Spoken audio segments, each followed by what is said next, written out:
ఈశాన్య రాష్ట్రం మేఘాలయ. అందమైన మేఘాలయ ఇప్పుడు అద్భుతమైన మాయాజాలానికి కూడా వేదిక అవుతోంది. బంగారాన్ని మింగే భూముల కంటే బొగ్గును తుడిచేసే వరదలు ఇప్పుడు దేశవ్యాప్తంగా చర్చకు దారితీశాయి. ఇటీవల మేఘాలయలోని రాజాజు, దియంగన్ ప్రాంతాల్లో ఉన్న 2 బొగ్గు నిల్వ కేంద్రాల నుంచి సుమారు 4,000 టన్నుల బొగ్గు అదృశ్యమైపోయింది. అదృశ్యమైంది అంటే మాయమైపోయిందనే. రికార్డుల్లో ఉంది, కానీ నిల్వల్లో లేదు.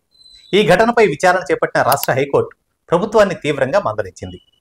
ఇంత పెద్ద మొత్తంలో బొగ్గు ఎలా మాయమవుతుంది?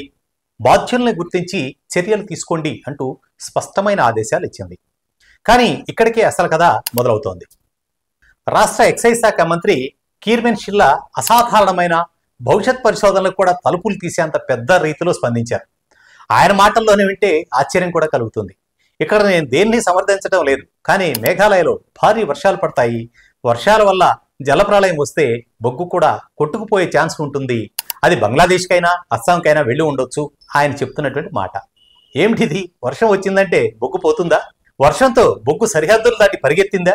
ఇలా ప్రశ్నలు వేస్తున్నటువంటి ప్రజలకు మంత్రి గారి సమాధానం మాత్రం అసంతృప్తిగా మిగిలిపోయింది. అయితే మంత్రి మరో ఆసక్తికరమైన విషయం కూడా చెప్పారు. బొగ్గు అక్రమ రవాణా అయిందని ఎటువంటి ఆధారాలు లేవు, కానీ దర్యాప్తు జరుగుతోంది. అక్రమ మైనింగ్ చేస్తే కఠిన చర్యలు తప్పవట.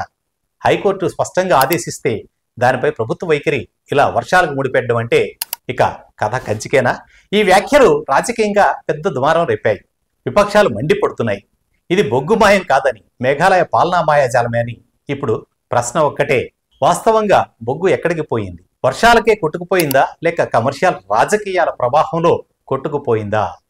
దేశంలోని మిగతా రాష్ట్రాల ప్రజలు ఇప్పుడు ఒకటే చూస్తున్నారు, బొగ్గు మాయం కేసు ఎక్కడికి దారితీస్తుంది. ఒకవేళ వర్షం బొగ్గును తుడిచేసి బంగ్లాదేశ్కు తీసుకెళ్లిందంటే అంతకు మించిన జాతీయ విపత్తు ఇంకేదైనా ఉందా? ఈ వ్యవహారం కేవలం రాజకీయ సమస్య కాదు, ఇది ప్రజాధనంపై భద్రతా ప్రశ్న.